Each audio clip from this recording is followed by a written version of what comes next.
Greetings students, this is fourth online lecture of nuclear physics.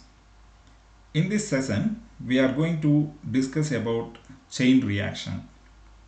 After this lecture, you will be able to understand about chain reaction, atom bomb, controlled and uncontrolled chain reactions. In the last class, we have discussed about nuclear fission. The central core of the nuclear fission is nuclear chain reaction.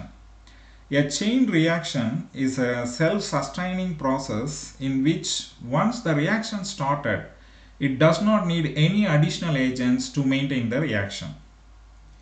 A chain reaction is a self-propagating process in which number of neutrons goes on multiplying rapidly, almost in geometrical progressing during fission till whole of fissile material is disintegrated. For example, suppose a single neutron causing fission in a uranium nucleus produces 3 prompt neutrons. The 3 neutrons in turn may cause fission in 3 uranium nuclei producing 9 neutrons.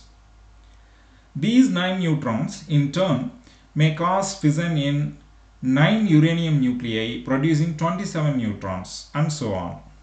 This process continues.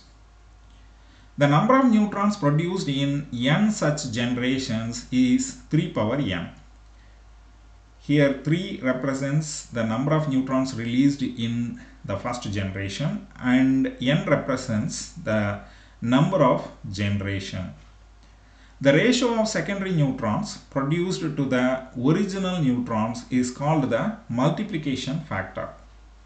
Now let's calculate the duration required for nuclear fission chain reaction to take place and how much energy could be released. Let us consider 1 kilogram of uranium-235 which contains 6.023 into 10 power 26 divided by 235 atoms or about 25 into 10 power 23 atoms.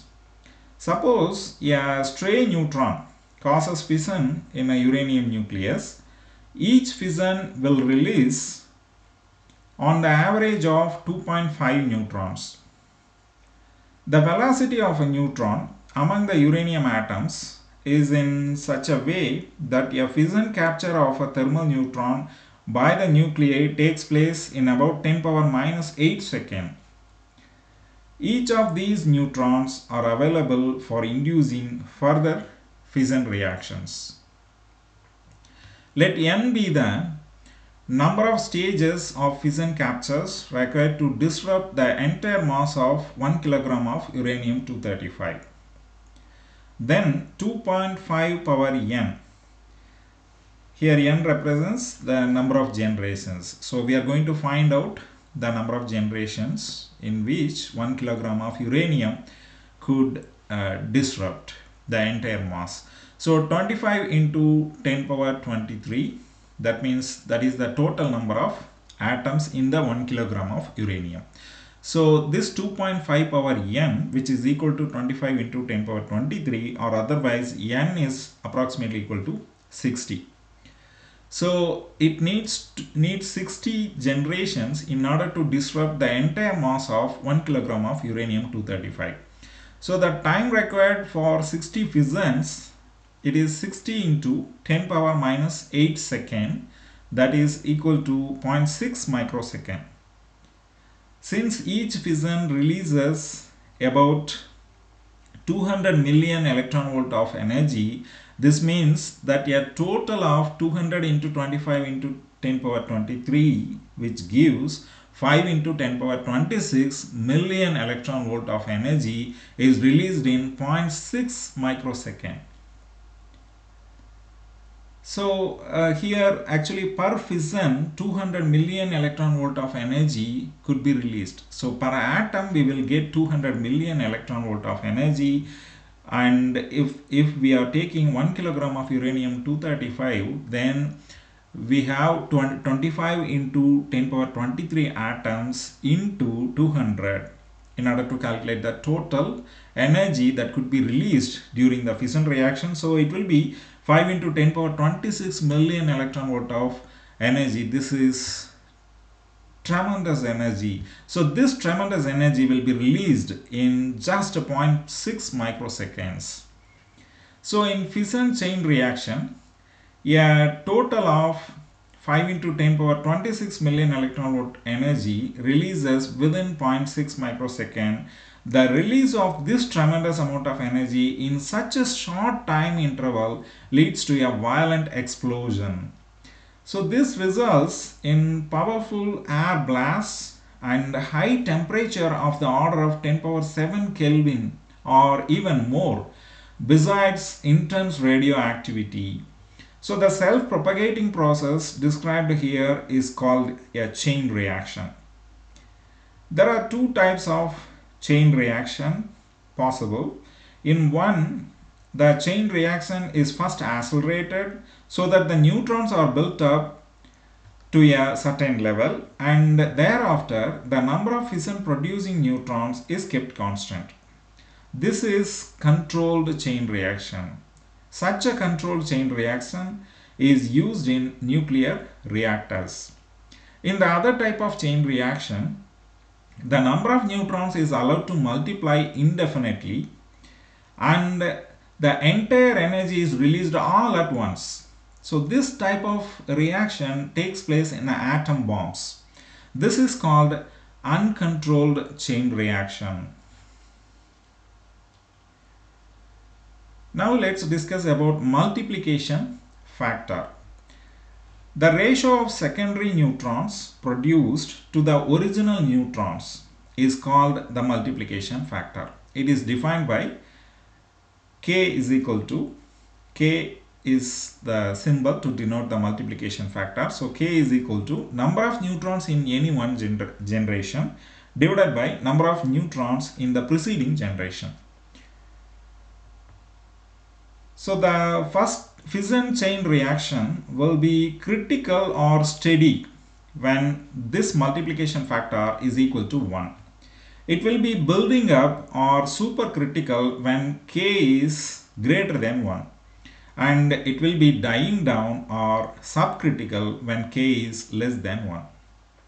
Suppose let us say the number of neutrons in any one generation is 9 and in the preceding generation is 3. In this case, the multiplication factor is 3 and the reaction is in supercritical state. The chain reaction takes place almost instantaneously. This reaction will build up to proceed further in an uncontrolled manner that leads to tremendous explosion such as in an atom bomb, in atomic bomb. So the size of the fissile system is called supercritical in this case. That means when K is greater than 1. Whereas if the number of neutrons in any one generation is 3 and the preceding generation is also 3, then K will be equal to 1. In this case, the fission reaction is steady or critical so that the chain reaction is proceeding steadily in a controlled manner. A chain reaction proceeds over an extended period but does not explode in this case. Such a critical chain reactions are very important in industry and research as these can produce nuclear energy in a controlled manner. The size of the system pertaining to this case is called critical. Suppose if the number of neutrons in any one generation is 2 and the preceding generation is 3, and in such cases the fission chain reaction will be dying down or subcritical. This is because K is less than 1. In order to stop the fission reaction, the control rods will be inserted into the reactor which captures the released neutrons and hence the K factor decreases less than 1 so that the reaction will be slowed down. Now let's discuss about aspects of fission process. The characteristics of the fission reactions induced by neutrons in various fissionable materials are fissionable nuclei are destructed as they break up into two or more intermediate nuclei. Large energy release in fission, that is approximately 200 million electron volt per fission. Production of second generation neutrons, that is a fresh supply of neutrons in excess of those consumed in the fission process. So these are the aspects of fission process. Now we shall discuss about critical size for maintenance of chain reaction. Consider a system consisting of uranium. Here uranium as a fissile material and a moderator. Even though each neutron that produces fission ejects 2.5 neutrons on an average, all of them are not available for further fission. The maintenance of the chain reaction depends upon a favorable balance of neutrons. The processes involved in the maintenances of the chain reaction are the fission of uranium nuclei, which produces more neutrons than the number of neutrons used for inducing fission. Non-fission processes, including the radiative capture of neutrons by the uranium, the parasitic capture by the different substances in the system and by impurities. Parasitic capture is relevant to the impurities and different substances in the system. Escape or leakage of neutrons through the surface of the system, that is from the fissile material surface. If the loss of neutrons due to the last two causes, that is non-fission radiative capture, that means the projectile neutron is completely captured by a nucleus and converted into a new nucleus by the emission of gamma rays. So this last two causes impurities capture and escape of neutrons. So this is less than the surplus of neutrons produced in the first, then a chain reaction takes place. Otherwise it cannot take place. So if the loss of neutrons is less than the surplus of neutrons produced in the first generation, then a chain reaction takes place in first generation or any preceding generation. Otherwise the chain reaction can't be taking place. The escape of neutrons takes place from the surface of the reacting body and fission occurs throughout its volume. Escape rate varies as r squared and production rate varies as r cubed. The ratio of escape rate and production rate is proportional to 1 by r.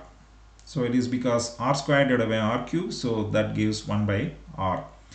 Here r represents the volume of the uranium system, or this is relevant to the geometrical of the system. That means the size and shape of the system. So here geometry indicates size and shape. So the larger size of the body, the smaller is the escape rate. So when the size of the body is large, then the escape rate is less. Thus it is clear that by increasing the volume of the system, the lesser is the probability of the escape of neutrons. In this case, the production of neutrons will be more than the loss due to other causes and a chain reaction can be maintained. Thus, there is a critical size for the system. So in definition, critical size of a system containing fissile material is defined as the minimum size for which the number of neutrons produced in the fission process just balance those lost by leakage and non-fission capture. The mass of the fissionable material at this size is called the critical mass. If the size is less than the critical size, a chain reaction is not possible. In this figure, you can visualize the critical volume of the system. That is, the fissile material volume should not be minimum to start chain reaction.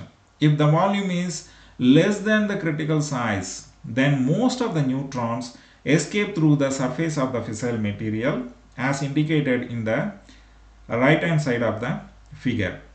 At critical size, it's just balancing the neutron production and loss by leakage and non-fission captures. When the system volume exceeds the critical size, then the uncontrolled chain reaction takes place. So, when we increase the size of the body, we can control the escape rate of neutrons. This is happening since some of the thermal neutrons diffuse through the system.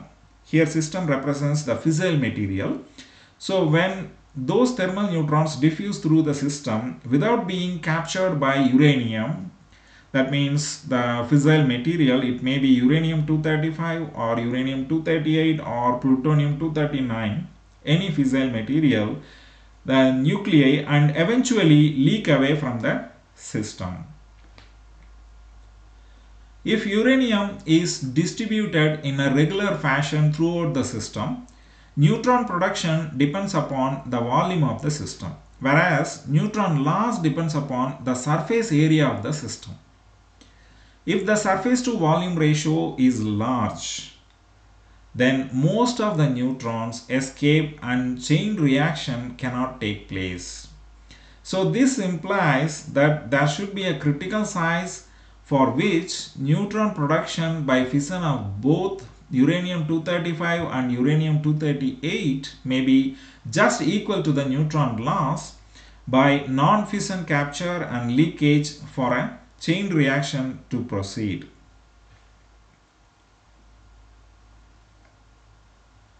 Now let's discuss about generation time.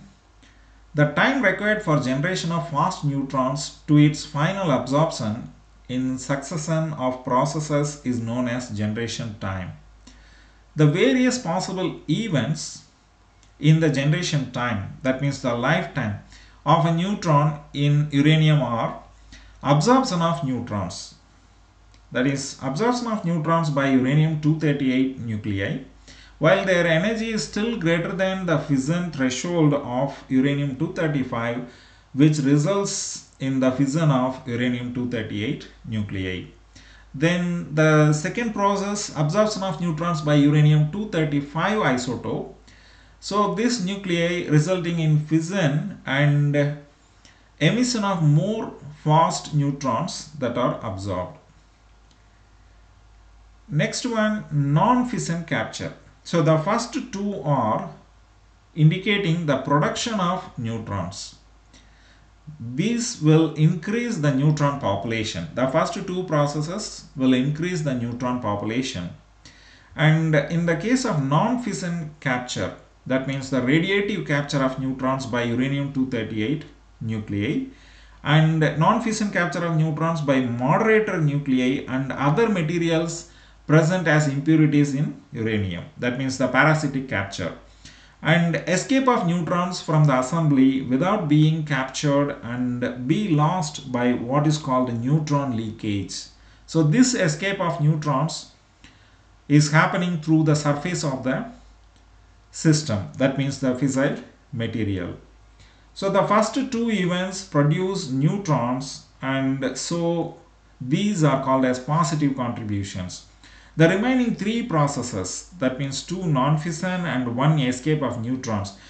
So these three processes reduce the neutron population, and so this gives the negative contribution to the neutron production. So if the number of neutrons produced by the first two processes is greater or equal to the neutron loss by the remaining processes collectively, then a chain reaction will take place. So in order to set up a chain reaction, a certain condition on the system should be maintained. One such condition needs to be imposed is the geometry of the system. That means the size and shape of the system. Now let's discuss about natural uranium and chain reaction. So natural uranium consists of 99.28% of uranium 238 and 0.72% of uranium 235. So in the naturally available uranium, we can find uranium 238 isotope, large abundance of uranium 238 isotope, and only very less, it is 0.72%, less than 1% of uranium 235. As most of the mass of natural uranium consists of uranium 238, the neutrons released during nuclear fission will try to bombard the nuclei of uranium 238 mostly, and very few will bombard with uranium 235. So uranium 235 undergoes fission even by neutrons of small energy like thermal neutrons. So this is the property of uranium 235 isotope. But in the case of uranium 238, it is fissionable only with fast neutrons of energy 1 million electron volt or more. So very few neutrons only can cause fission of uranium 238, but neutrons of all possible energies can cause fission of uranium 235. But uranium 235 population is very low in the natural uranium, and thus chain reaction is not possible in natural uranium because it is very less population. However, a chain reaction can be made to develop in natural uranium. How is that possible? A chain reaction can, however, be made to develop in natural uranium if the fast neutrons from it are quickly reduced to thermal neutrons, that means thermal ones, before they are lost through non-fission capture in the uranium, so that the chances of the thermal neutron fission of uranium 235 will go up. So by slowing down the fast neutrons, it's possible to increase the probability of neutron bombardments with uranium 235. The neutron can be slowed down by distributing a material called moderator among lumps or rods of uranium. So among the rods of uranium, a material called moderator, it should be placed in order to slow down the neutron. So the moderators must not absorb the neutrons. If it's completely absorbed, then the chain reaction can't be taking place.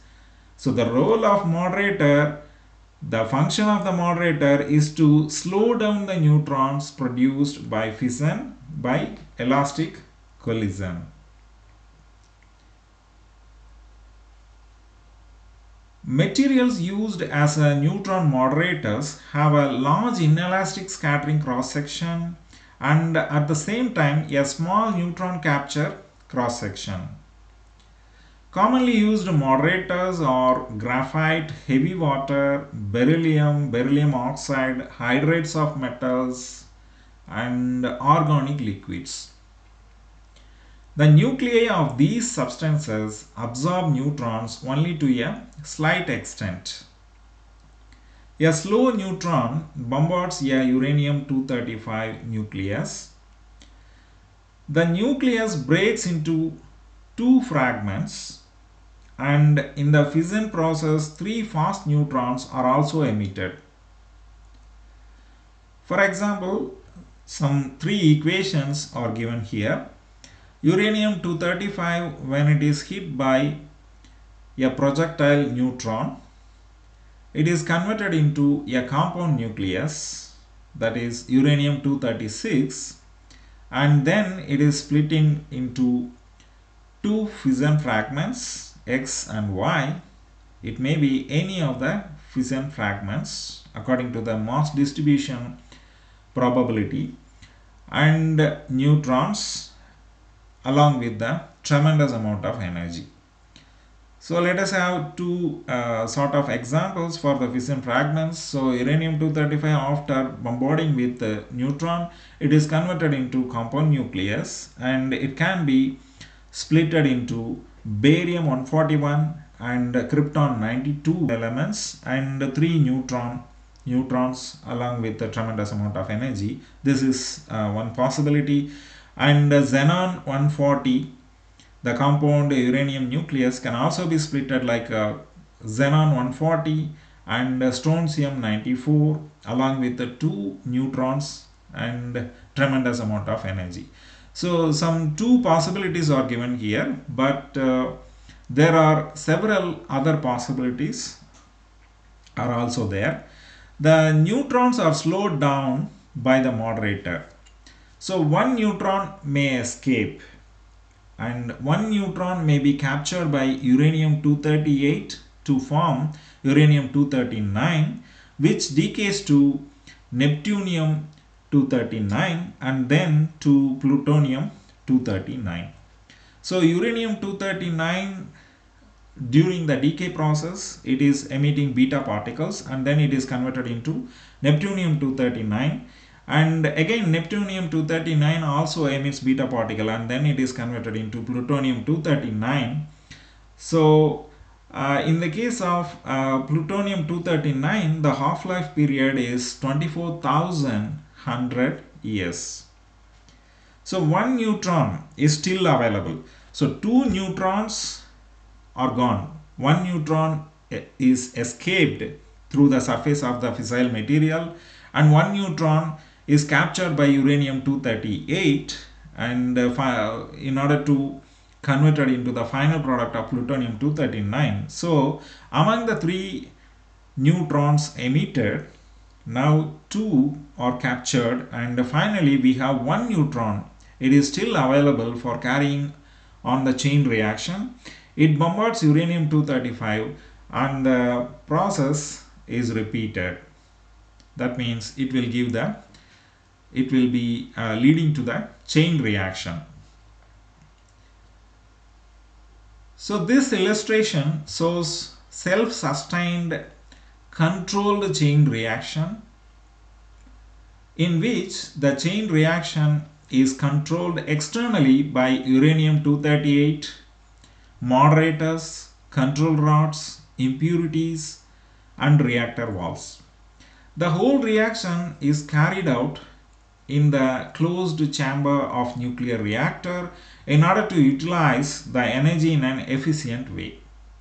In this self-sustained chain reaction, a slow neutron is bombarding with uranium-235, which produces three fast neutrons, two fission fragments, and energy release as shown in the figure. Those fast neutrons are allowed to pass through moderators such as graphite, beryllium, etc., which slows down the neutrons. So the fast neutrons, when it is passing through the moderators, it slows down the neutrons. So the moderators releasing the neutrons, releasing the slow neutrons. So these fast neutrons move through the moderator system, and most of them will be slowed down by the collision of moderator nuclei and releasing slow neutrons. These slow neutrons are available for further fission reaction with uranium-235. Actually, neutrons which escape capture at energies above the fast fission threshold are moderated to energies corresponding to capture resonances in the uranium. These neutrons are being resonance captured by uranium-238. That is, the neutrons that interact with the uranium-238 nuclei in the resonance region lead to radiative captures and remove the neutrons from the fissionable system. So uranium-238 that goes with resonance capture, and it capture one neutron, among the three neutrons. So there will be three slow neutrons eminent from the moderators, one of which is resonance captured by uranium-238, which becomes uranium-239 and then decays to neptunium by the beta particle emission, and plutonium again by the beta particle emission, as already discussed. The half-life of plutonium-239 is 24,100 years. So these we have already discussed, and one neutron may escape. The escaped neutrons actually leak through the surface. Some fraction of thermal neutrons diffusing through the system, that is the fissile material. So diffusing through the system without being captured by uranium-235.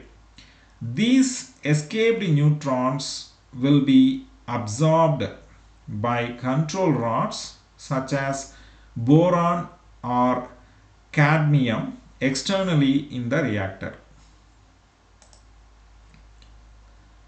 So now you can see with this animation, the fast neutrons emitted in first generation is slowed down by moderator. You can see again the fast neutrons, slow neutron is hitting the nuclei, uranium nuclei, and then fast neutrons are emitted, and these are controlled by the moderator. So the moderator slows down the fast neutrons as indicated in this animation. So the slow neutrons eminent from the moderator is now resonance captured by uranium-238, and one is diffusing through the fissile material without captured and escaping through the surface. One neutron is still available. So two neutrons are captured, one by uranium-238 and another one is just escaped through the surface of the fissile material. So one neutron is still available for carrying on the chain reaction. It bombards uranium-235 and the process is repeated in a self-sustained manner. In this controlled self-sustained chain reaction, even though three neutrons are emitted in the first generation, two of the neutrons are controlled by moderators.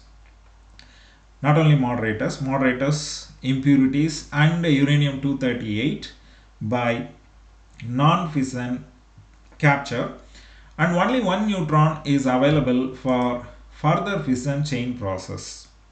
So the multiplication factor is maintained as 1 in this fission reaction that leads to a steady or controlled chain reaction. This reaction is usually carried out in nuclear reactors in order to utilize the excess energy in terms of energy conversion. Lot of electrical energy is generated by this self-sustained fission reactions. Actually, nuclear reactor is actually a device in which fissionable material called nuclear fuel or fissile material is arranged along with other materials, which acts as slowing down agents for the fast neutrons called moderator, and controlling device in a structure in which a self-sustaining chain reaction could be maintained under controlled conditions. So about the nuclear reactors we will discuss in the forthcoming lectures in detail.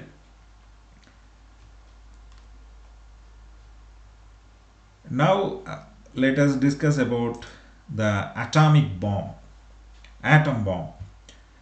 The principle of atom bomb, actually in the atom bomb it's a nuclear fission bomb. The principle of fission is made use of in the construction of the atom bomb. It's a device in which an uncontrolled chain reaction is built up in a fissionable material by means of fast neutrons. It then releases tremendous amount of energy in a very short time. Let's now discuss about the construction and working. An atom bomb consists of two pieces of uranium-235 or plutonium-239, each smaller than the critical size, and a source of neutrons. The two subcritical masses of uranium-235 in the form of hemisphere are kept apart by using a separator aperture. When the bomb has to be exploded, a third well-fitting cylinder of uranium-235. Here, this third well-fitted cylinder, its mass is also less than the critical mass. So this well-fitted cylinder of uranium-235 is propelled so that it will fit in or fuse together with the other two pieces. So now the total quantity of uranium-235 is greater than the critical mass, hence an uncontrolled chain reaction takes place resulting in a terrific explosion. So this figure illustrates an arrangement of atom bomb. The setup consists of a subcritical state mass of fissile material. It may be either uranium-235 or plutonium-239 splitted into two hemispheres by a separate aperture. A cylinder is connected with a movable subcritical mass of the fissile material. You can visualize the animation. The movable part is inside a cylinder which is connected to a piston. Now when the bomb needs to be exploded, needs to be exploded, the subcritical movable fissile cylinder of uranium-235 is propelled towards the aperture. Once the cylindrical mass entered into the hemisphere aperture, it fuses together with the two hemispherical pieces of fissile materials. Now the total quantity of uranium-235 is greater than the critical mass. That is, the total mass attains supercritical state. So total mass attains supercritical state so that an uncontrolled chain reaction takes place resulting in a terrific explosion. So in this way the atomic bomb could be exploded.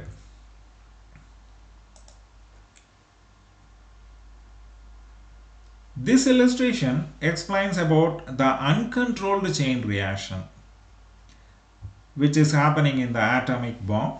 That is, when the multiplication factor K exceeds 1. So when it is exceeding 1, the neutron number can't be controlled. So a slow neutron projectile hits the uranium-235 which absorbs the neutron and becomes a compound nucleus with mass number uranium-236. The compound nucleus undergoes into the fission reaction by emitting 3 fast neutrons and 2 fission fragments as per the mass distribution probability, with the release of tremendous amount of energy. This process is known as first generation, in which 3 fast neutrons are also emitted. So here the fission fragments may be any of the intermediate mass numbers as per the mass distributions observed. So here the fast neutrons, 3 fast neutrons are emitted in this process, and this first process is called as first generation. And these 3 fast neutrons further collide with another 3 uranium nucleus and hence produce 3 more fast neutrons in each of the collisions. Thus, it produces 9 fast neutrons. At this stage, the process is known as second generation. These 9 fast neutrons again collide with another 9 uranium nucleus, thus produces 27 fast neutrons. This is third generation. Likewise, the process continues until the fissile material is available. So in the case of fourth generation, it will be 3 power 4, that is 81 neutrons will be produced, and so on. So you can visualize through this animation So let's play this animation video to understand the process. So you can see the slow neutron is hitting the fissile uranium. It is bombarding with the fissile uranium, production of fast neutrons and fission fragments. Here, for example, the fission fragments are given as krypton and barium. But other than this, there are many asymmetric distributed combinations of mass numbers are also possible. The neutron capture by uranium-238 above fission threshold of isotope will also lead to fission and enhancement of the neutron population in the system. Here n indicates the number of generations, the number 3 indicates the number of fast neutrons emitted during the fission of each uranium-235. But if we count the actual number by including escaped neutrons, on average the total number of neutrons released would be 2.5 neutrons. Let's proceed with 3 neutrons. These neutron production multiply in each generation by 3 power n, which indicates the total number of neutrons released in each generations. Here actually 3 power n, that indicates the total number of neutrons released in each generations. If it's 4th generation, the total number of fast neutrons produced would be 3 power 4, that is 81. So obviously when the neutron number increases in each generations, then the multiplication factor K exceeds 1, so the reaction builds up by its own in a supercritical state, so the reaction leads to an explosion. So since the neutron number increases and the multiplication factor exceeds 1, it is now in the supercritical state, so the fission reaction leads to an explosion. In the uncontrolled chain reactions, if the reaction gets started, it's not possible for the human to stop the reaction. This process leads to a tremendous explosion. The whole reaction completes in about 0.6 microseconds with the release of 5 into 10 power 26 million electron volt energy for 1 kilogram of uranium-235, as we already discussed. At the time of fission, the temperature will rise to about 10 power 7 Kelvin. In an atom bomb, the fission reaction is uncontrolled chain reaction. The energy released and explosion damage depends on the mass of the fissile material used. The explosion on an atom bomb releases tremendously large quantity of energy in the form of heat, light and radiation. A temperature of millions of degrees and a pressure of millions of atmospheres are produced. Such explosions produce shock waves too. They are very dangerous because the waves spread radioactivity in air and cause loss of life. The release of dangerously radioactive gamma rays, neutrons, and radioactive materials leads to health hazard over the surroundings for a long time. The radioactive fragments and isotopes formed out of explosion are to dust particles thrown into space and fall back to Earth, causing a radiation fallout even at very distant places. We have come to the end of presentation. Students, so far we have discussed about what is chain reaction, types of chain reactions, multiplication factor, aspects of fission process, critical size for chain reaction, escape rate, neutron generation time, possible events related to the neutron generation, natural uranium, self-sustained chain reactions, atom bomb, its function and uncontrolled chain reactions. Hope you would have understood the concepts. In the forthcoming lectures, we are going to discuss about nuclear reactors, nuclear fusion, stellar energy, accelerators, nuclear techniques and applications. Stay tuned to learn those concepts. These are the reference books used. Modern Physics by R. Murugesan and Kritika Sivaprasad. Elements of Nuclear Physics by M.L. Pandya and R.P.S. Yadav. Resonance Capture of Neutrons by Uranium Cylinders by Ante Vincent Davis. It's a PhD thesis submitted to Oregon State College, USA. Have a great day. Thank you.